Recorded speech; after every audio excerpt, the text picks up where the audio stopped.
Bismillahirrahmanirrahim, masuk yang video selanjutnya. Sangat mulia junjungan kita Nabi besar Muhammad SAW. Allah aja bersalawat, malaikat juga bersalawat, masa kita nggak mau salawat? Ini termasuk wilayah-wilayah manusia dalam hal kita bermohon. Jangan lupa itu. Ya.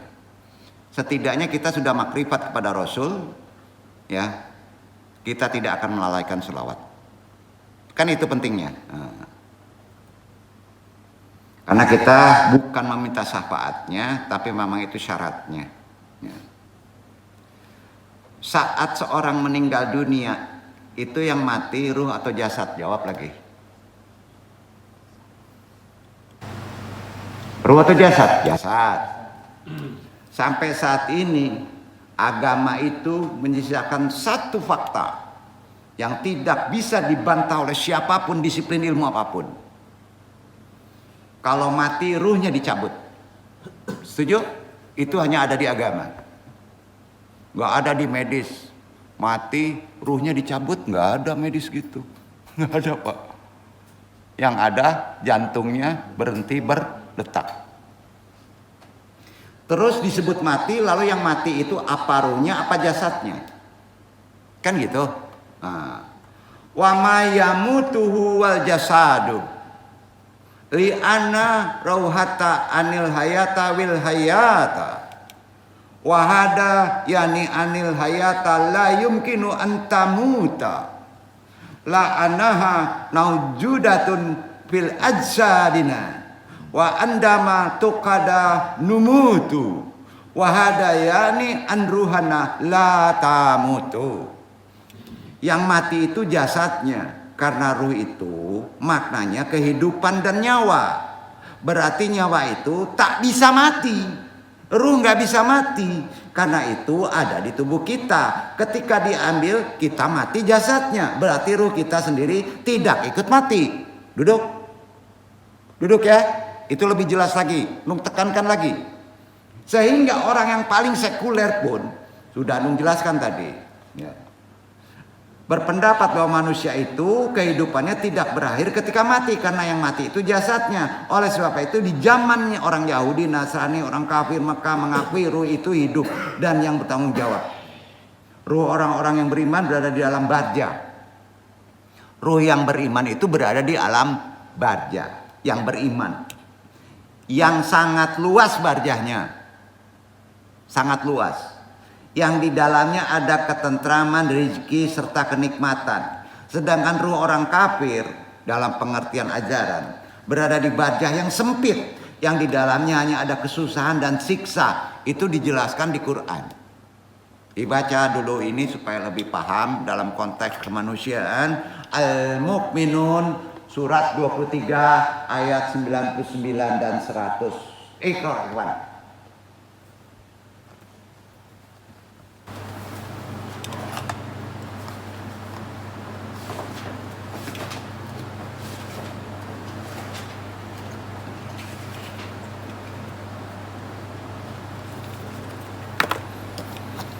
Hatta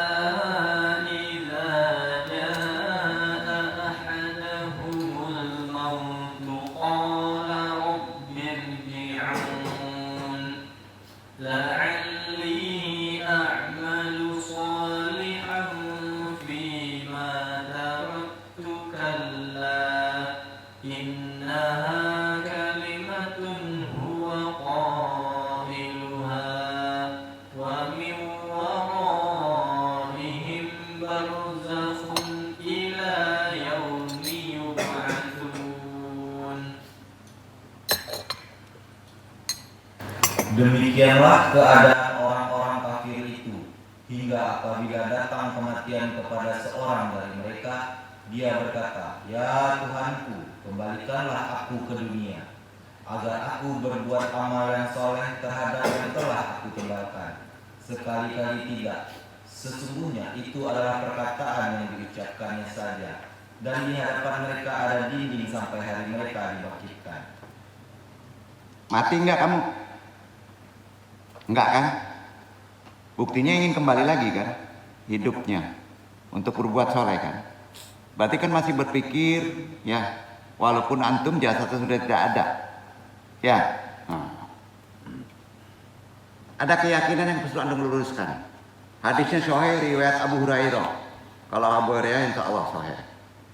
Ini sudah amalan yang mesti antum yakini. Ruh orang Islam yang meninggal akan berputar-putar di sekitar rumahnya selama 1 bulan. Sejak meninggalnya. Anung tidak menyebut sejak matinya. Ya, berapa lama? 1 bulan. Dan setelah itu berputar-putar di sekitar makamnya selama 1 tahun.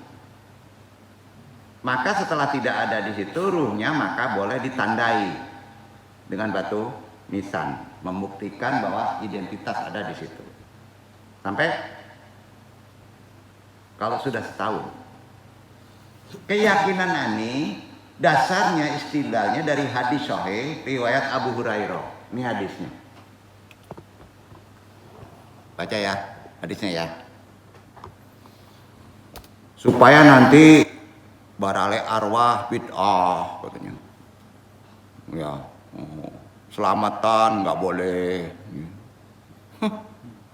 Makanya heran, kayak ada bapak kita yang di rumah nih ya. Masih terasa kan? Hadisnya saya ini ya. Baca ya. An Abu Hurairah radhiyallahu anhu, an Rasulullah sallallahu alaihi wasallam. Idamatal mu'minu hamaruhu huwal darihu syahron fayanjuru ila man kalafa min alaihi kaifa yansimu malahu wa kaifa yudadidu yunahu faida atamna syaron ruda ila hafratihi fayahum hawla kubrihi wayanjur manjatihi wayadaulahu wayajin alaihi fi ida atama sanatan rupiah ruhuhu illa haituhu yasmani'u filal arwahu illa yaumi yanfaku bisyurri. Diriwayatkan dari Abu Hurairah radhiyallahu anhu dari Rasulullah SAW bahwa apabila seorang mukmin meninggal dunia, maka arwahnya berkeliling-keliling di seputar rumahnya selama 1 bulan. Ia memperhatikan keluarga yang ditinggalkannya, sebagaimana mereka membagi hartanya, membayar hutangnya. Di sini kita sudah punya fikih, bantu, tapi batasannya sebulan karena masih diperhatikan oleh ruh almarhum. Makanya ada ngomong orang dulu, yang punya utang tolong tagih ke ahli kubur saya, bayar, jangan lewat 1 bulan. Kalau 1 miliar ya udah salah sendiri. Bingung dong.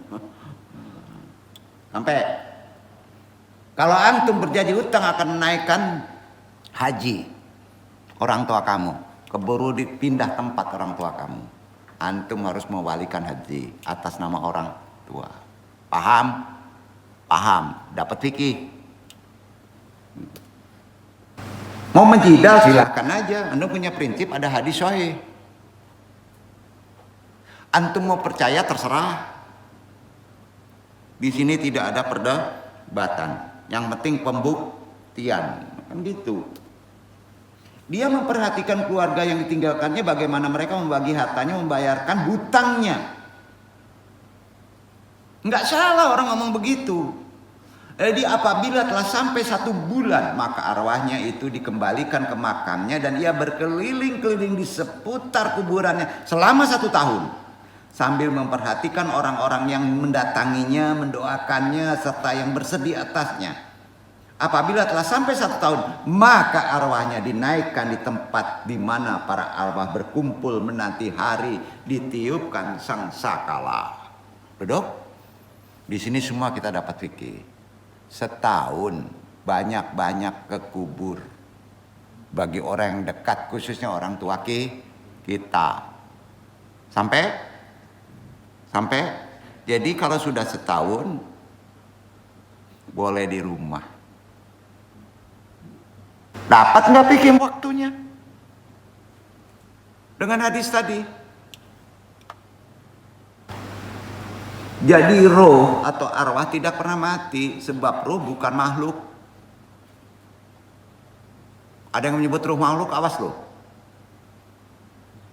Zauhar. Ada yang menyebut begitu, bukan makhluk tuh. Dalil yang mendasari bahwa ruh itu bukan makhluk, Allah berfirman Al-Isra 17 ayat 85. Iqra ikhwan. Itu dia.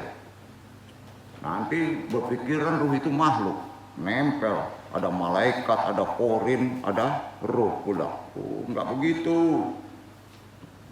Baca. ويسألونك عن الروح قل الروح من أمر ربي وما أوتيتم من العلم إلا قليلا. Dan mereka bertanya kepadamu tentang ruh. Katakanlah, ruh itu termasuk urusan Tuhanku, dan tidaklah kamu diberi pengetahuan melainkan sedikit. Sandaran itu kan hanya sedikit dikasih tahu. Ya. Anda melanjutkan ya. Di ujung Quran surat Al-A'raf surat 7 ayat 54. Ya. Allah berfirman begini, Anda yang baca ya. Allalahul khalqu wal amru. Tabarakallahu rabbul alamin. Ingatlah, segala penciptaan dan urusan menjadi haknya. Maha suci Allah, Rabb seluruh alam. Dua ayat tadi, Al-Isra ayat 85, Al-A'raf ayat 54. Sebenarnya saling melengkapi dalam menjelaskan, memaparkan esensi ruh. Dalam ayat yang pertama dijelaskan bahwa ruh, ayat pertama, Iqra 85, adalah amri dari Allah. Amri dari Allah. Sedangkan dalam ayat kedua dijelaskan bahwa Allah memiliki dua hal, yaitu khalaqa dan amri. Lantas apa yang menjadi jami, titik temu keduanya? Imam Qurtubi dalam kitab tafsirnya yang berjudul Al-Jamilul Ahkam Al-Quran mengutip pernyataan Imam Ibnu Uyainah yang berbunyi, fal khalqu mahluku wal amru kalamul ladhi huwa ghairu mahlukan wa huwa qauluhu kun. Innama amruhu idza arada syai'an yakullahu kun fayakun.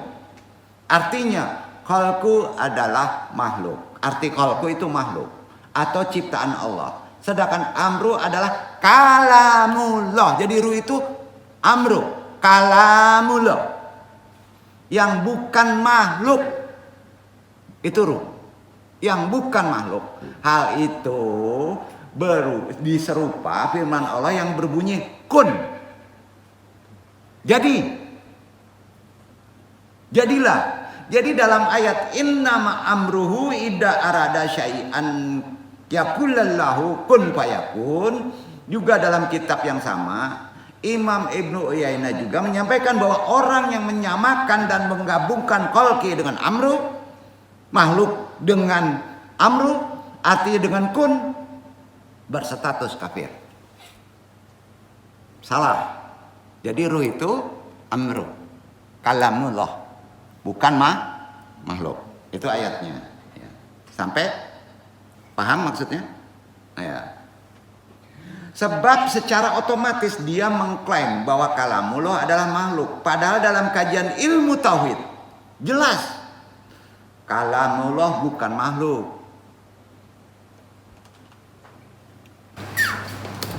Wahyu makhluk bukan? Wahyu itu kalamullah.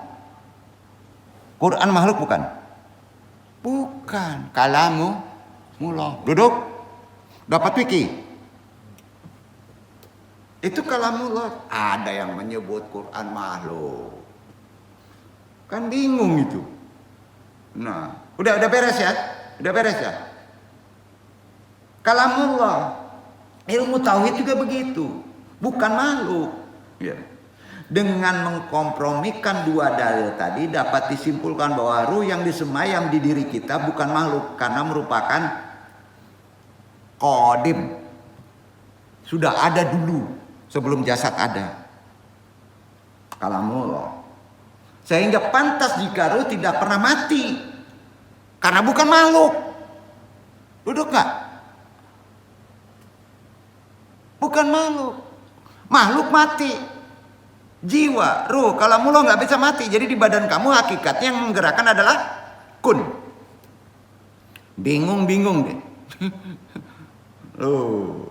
Karena itu sifat qadim. Terlepas dari fana, terlepas dari kerusakan. Ruh itu tadi. Jadi sekarang gimana cara melihat ruh? Nah, ya. Aduh.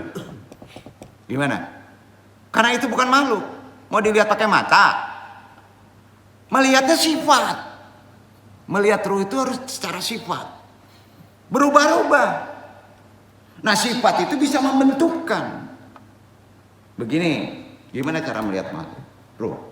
Saat seorang sudah sampai pada ajalnya, maka ruh yang ditiupkan pada saat masih berada di dalam kandungan kembali kepada Allah. Sesuai firman Allah yang berbunyi Al-Baqarah 156. Anung yang baca ya. Aladina ida asyabathum musibatun qalu inna lillahi wa inna ilaihi rajiun. Yaitu orang-orang yang apabila ditimpa musibah mereka berkata, inna lillahi wa inna ilaihi rajiun. Sesungguhnya kami milik Allah dan kepadanya lah kami kembali. Jadi dalam ayat itu tampak jelas bahwa ruh adalah milik Allah.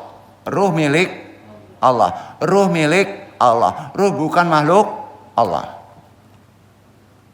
Keterima akal? Ruh milik Allah. Ruh bukan makhluk Allah. Makhluk Allah juga punya Allah yang menciptakan. Bingung gak nih? Dia akan kembali ruh kepada Allah. Jasad akan kembali kepada materinya. Setuju? Nah. Jadi secara logika yang sangat menarik. Saat manusia mati sering kita katakan bahwa ruhnya telah dicabut dari jasadnya. Sekalipun orang sekuler juga mengakuinya sebenarnya. Adapun ruhnya hanya dicabut. Jasadnya kembali ke habitat asalnya. Siapa habitat asalnya? Allah Subhanahu wa Ta'ala. Tadi di awal dikajikan, artinya ruh akan berpisah dari jasad setelah seorang meninggal dunia dan akan tetap hidup di alamnya. Ada sejumlah pendapat mengenai keberadaan ruh setelah meninggal hingga hari kiamat. Secara umum, keberadaan ruh orang yang meninggalkan dunia terbagi menjadi dua. Berapa? Dua. Siapapun juga orang meninggal terbagi menjadi dua. Yaitu ruh orang mukmin itu dirahmati ruhnya oleh Allah, dan ruh orang kafir yang mendapat murka Allah. Karenanya ada beberapa yang mengatakan tentang keberadaan ruh setelah meninggal hingga hari kiamat.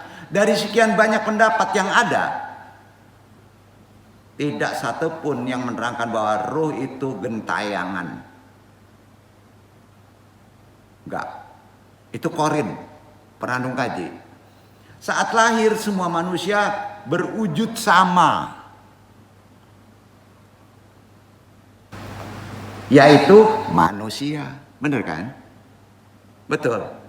Ya. Namun saat kembali kepada Allah, wujud mereka berbeda-beda. Ada di hadis, ada di Quran. Berbeda-beda saat kembali ke Allah. Ada berwujud, maaf, ini benar, anjing, kera, babi, berbeda-beda. Kebinatangan, hayawanin. Ruh itu berubah begitu. Walaupun pangkalnya bukan makhluk, tapi sifatnya membentuk kepada perubahan wujud. Ya. Atau lebih buruk lagi, ada juga yang berwujud sangat mulia. Ada lebih baik dari wujud aslinya di dunia? Ada? Itu kata Ibnu Arabi, seorang Ikhwani, seorang filosof. Ya. Jadi waktu menafsirkan ayat inna lillahi wa inna ilaihi rajiun, sesungguhnya kami milik Allah dan sesungguhnya kepadanya pula kami kembali. Bahkan di alam dunia pun ruh kita berbeda-beda. Ini masih ada nih, ruhnya beda-beda. Wujud fisik jasmani kita sama, ya manusia tadi udah disebut. Ganteng, cantik, indah, rapi, jelek, hitam, hidung mancung, pesek. Pokoknya manusia deh, kan gitu ya. Tapi ruh kita belum tentu, bro. Belum tentu. Walaupun antum masih hidup, kelihatan belum tentu. Mungkin berwujud binatang-binatang yang disebutkan tadi, dan itu terlihat. Benar. Orang yang peka mata batinnya terlihat. Walaupun antum penglihatan mata biasanya ganteng. Atau lebih buruk lagi. Bahkan ada orang yang ganteng tapi sebenarnya dia menakutkan. Itu wujud ruh. Kita di dunia dibentuk oleh apa yang kita sembah. Saat ini bisa antum melihat. Kalau tidak nyaman seperti menakutkan, apa yang dia sembah tuh? Ruh berubah itu bentuknya. Yang kita perjuangkan apa? Berubah seperti yang kita sedang perjuangkan, bahasa mudahnya begitu. Yang kita kejar apa pada saat itu? Berubah seperti itu. Yang menguasai ruh kita. Jika yang menguasai ruh kita adalah nafsu hewan, maka maaf seperti yang disebutkan tadi. Seperti hewan itu. Maka belajar sifat hewani. Itu Ibnu Arabi. Maka seperti itulah bentuk ruh kita. Walaupun antum masih hidup. Mungkin berupa hewan liar, hewan pemangsa, hewan perusak, hewan ganas. Atau mungkin pula hewan yang menjijikkan. Jika yang menguasainya adalah nafsu syetani, maka seperti setan, menakutkan. Maka seperti itu pula lah bentuk ruh kita. Dan jika yang menguasai ruh kita itu adalah Tuhan, maka ruh kita pun bukan seperti Tuhan. Tuhan tidak bisa disamakan dengan keciptaannya. Kita pun akan menyerap asmanya, menikmati cahayanya seperti cahaya, memancarkan kebaikannya dalam kehidupan. Ini yang terakhir dibedah oleh Al-Ghazali, penulis Ihya Ulumuddin, berada di kitabnya Al-Mumit Minal Dolal. Jadi bukan Arabi aja melihat bentuk ruh kayak begitu. Yang juga terkenal dengan teori Al-Ghazali ini syak. Teori keraguan. Syak. Bukan ragu. Yang konon disinilah lahirnya teori filsafat skeptisme.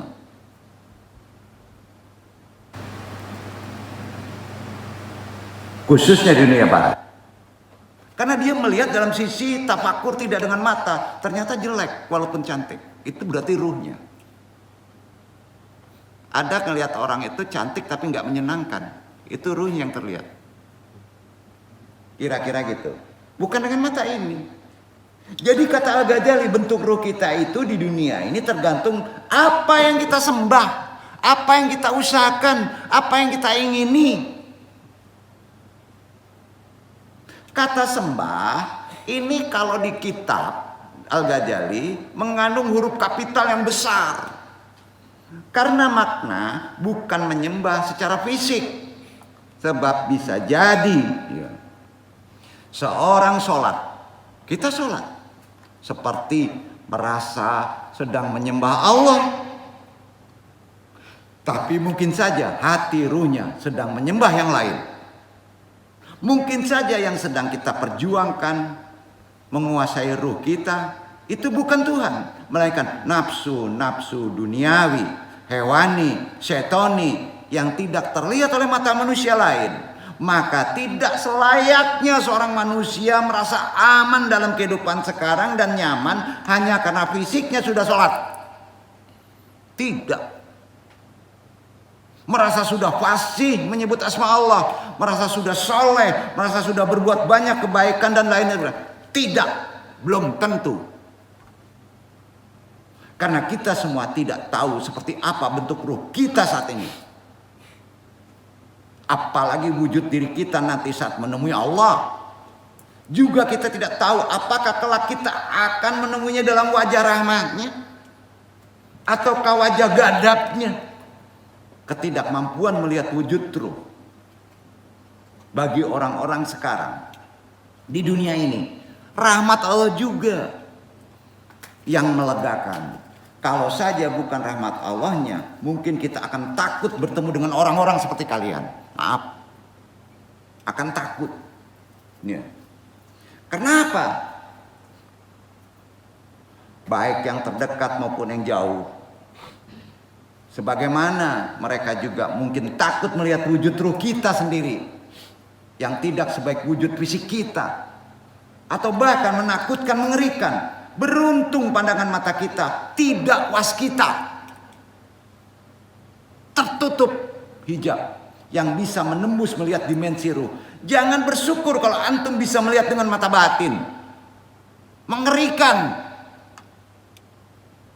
Beruntung kita ditutup dengan hijab, tidak waskita bahasanya. Seandainya kita semua diberi pandangan mata yang waskita, mungkin kita tidak akan mau saling melihat, apalagi saling bertemu. Diakibatkan karena rupa ruh kita yang menakutkan dan menjijikkan.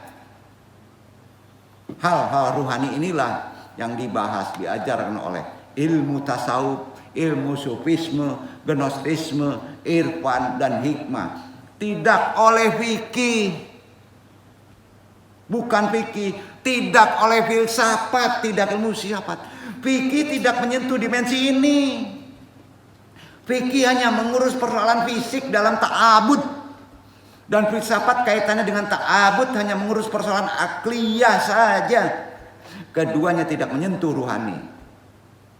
Karena menilai dimensi ruhani harus menggunakan perspektif ruhani dan ada walian mursyidnya. Jika dimensi ruhani dilihat dengan perspektif fikih dan filsafat, tentu saja menjadi tidak kompatibel. Betul kan? Enggak tempatnya. Jangan diacak-acak ilmu rohani difikirkan. Fikih, filsafat, dan tasawuf bahkan hikmah ada berkembang dalam dunia ilmu Islam. Ada disiplinnya. Hanya saja sedikit orang yang berkesempatan mempelajari keempat-empatnya. Sangat sedikit. Apalagi sampai bisa menikmatinya ilmu itu. Kebanyakan mereka hanya sampai pada fikih. Malangnya ulama sekarang. Perspektif fikih inilah yang sering membuat mereka terkotak-kotak menjadi fanatik. Lalu sebagiannya bertindak ofensif terhadap yang berbeda pendapat. Ketegangan sosial banyak terjadi karena persoalan ini. Nah, jadi terlepas dari itu semua, coba sejenak kita perhatikan persoalan yang mengabaikan khilafiyah, fikih dan macam-macam yang sifatnya ruhani. Yaitu apa yang disampaikan Ibnu Arabi, kita petik dari satu ulama irfani aja, ulama ruhani. Endal wiladati kul basyari mutashabibuna basyarun walakin indama raza'u ilaihi kanat ashakaluhum mukatalifatan. Saat lahir semua manusia berwujud sama. Ya manusia. Namun saat kembali kepadanya, wujud mereka berbeda-beda. Kita pun demikian. Wallahu a'lam bishawab. Mudah-mudahan kita bisa berenung dan mengetahui, jangan lupa bahwa kita ada syahadat ruh. Hakikat manusia, jiwanya yang bersemayam ruh. Kita sambung di bab kedua. Mudah-mudahan akan lebih paham dalam konsep irfan ruhani, karena kita kalau mengkaji sampai titik ruhani, menuntut fikih, menuntut juga filsafat, menuntut juga hikmah, akan beriring dengan sendirinya. Wassalamualaikum warahmatullahi wabarakatuh.